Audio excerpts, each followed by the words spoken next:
आज हम बात करने वाले हैं एक मार्वल टीवी सीरीज़ के बारे में जिस पे मैं ज़्यादा इंटरेस्टेड तो नहीं था, लेकिन इसका पहला एपिसोड देखने के बाद थोड़ा बहुत अच्छा लगा मुझे। लेकिन ये डिपेंड करता है कि आने वाले एपिसोड में ये आखिर कैसा देखने के लिए मिलता है। लेकिन फर्स्ट एपिसोड तो काफ़ी कमाल का था। मार्वल सिनेमैटिक यूनिवर्स के अंदर ये वाला कैरेक्टर थोड़ा नया होने के कारण से ये आपको भले ही शायद अट्रैक्टिव ना कर सके पहले एपिसोड में, लेकिन मुझे उम्मीद है कि ये आखिरी तक मतलब टीवी सीरीज़ खत्म होने तक ये अपना जलवा दिखाई देगा। तो हे गाइस, क्या हाल आप सभी का। उम्मीद करता हूँ कि वो सब बढ़िया होंगे। This is your host Saumya Mishra from 9 caliber and आज हम बात करने वाले हैं मून नाइट सीजन 1 एपिसोड 1 के ब्रेकडाउन के बारे में। तो बिना किसी तरीके जल्दी से वीडियो को स्टार्ट करते हैं। यहाँ पे कहानी की शुरुआत होती है एक अनजान इंसान से जो कि एक शीशे की ग्लास में पानी पीता है एंड पानी पीने के बाद उससे तोड़ देता है एंड वो तोड़ने के बाद उन छोटे छोटे कांच के टुकड़ों को लेकर अपने जूतों में घुसा देता है। उन्हीं जूतों को पहनकर वो चला जाता है। इस पहले सीन के बाद हमें मार्क स्पेक्टर के बारे में दिखाया जाता है जहाँ पर वो एक कमरे में सो रहा होता है, लेकिन जब वो उठता है वो अपने पैरों पे लगी हुई कड़ी के ऊपर ध्यान देता है एंड उसके बिस्तर के आसपास रेत रखा होता है जहाँ पर वो देखता है कि कहीं पैर लगा तो नहीं नीचे। वहाँ पे जब वो दरवाजे के पास जाता है वो सैलो टेप मरा हुआ होता है क्योंकि उसे लगता है कि वो शायद कहीं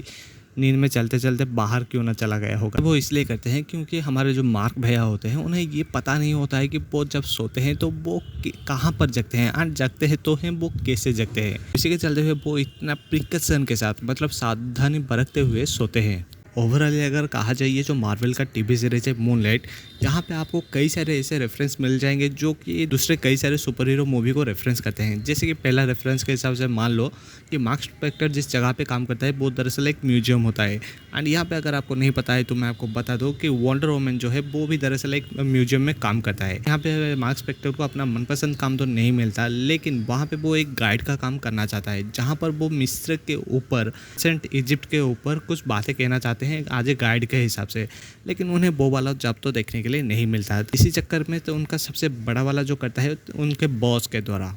मार्क स्पेक्टर नामक का जो बाबला इंसान है उसके जीवन में एक थोड़ी सी खुशी का झलक देखने के लिए मिलता है जब कोई लड़की आकर उसे डेट के लिए पूछती है, लेकिन बदकिस्मती कह लो जब वो सोने जाता है तो वो किसी और जगह पे उठता है एंड वो सोकर फिर से उठता है तो समय कह लो या फिर दिन कह लो उसके बारे में कोई भी आइडिया नहीं होता है। वो बस अपना आइडिया नहीं रहता है। लेकिन सोने से पहले इसने जो फनी वाला लेकिन यहाँ पे सोने से पहले वो ये डिसाइड करता है कि मैं नहीं सोऊंगा क्योंकि उसे पता होता है कि जब वो सो जाएगा तो वो किसी और जगह पे आकर उठेगा। तो इसकी वजह से वो ना सोने की पूरी तरह से कोशिश करता है जिसके जरिए वो रूबिक्स के ऊपर खेलता है। लेकिन जब रूबिक्स के से मन भर जाता है तो वो पढ़ाई करने लगता है क्योंकि उसके साइड में जो ऑडियो बुक सुन रहा था वही कहा जाता था। तो यहाँ पे जब वो किताब पढ़ रहा था तो वहाँ पे हमें देखने के लिए मिलता है कि वो एंशिएंट इजिप्ट के ऊपर थोड़ा बहुत भगवान के ऊपर पढ़ाई कर रहा था। पढ़ते जब वो सो जाता है तब जब वो फिर से जागता है तो वो एक अपने आप को एक बहुत ही अजीबोगरीब जगह पर बदकिस्मती तब बढ़ जाता है जहाँ पर उनके ऊपर गोलियां बरसा दी जाती है। यहाँ पर देखने के लिए मिलता है कि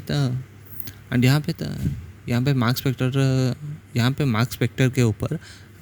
स्पेक्टर के हाथ में हमें थोड़ा बहुत खून भी देखने के लिए मिलता है जो कि मुझे एक्सपेक्टेड नहीं था कि इसके अंदर इतना दिखाया जाएगा।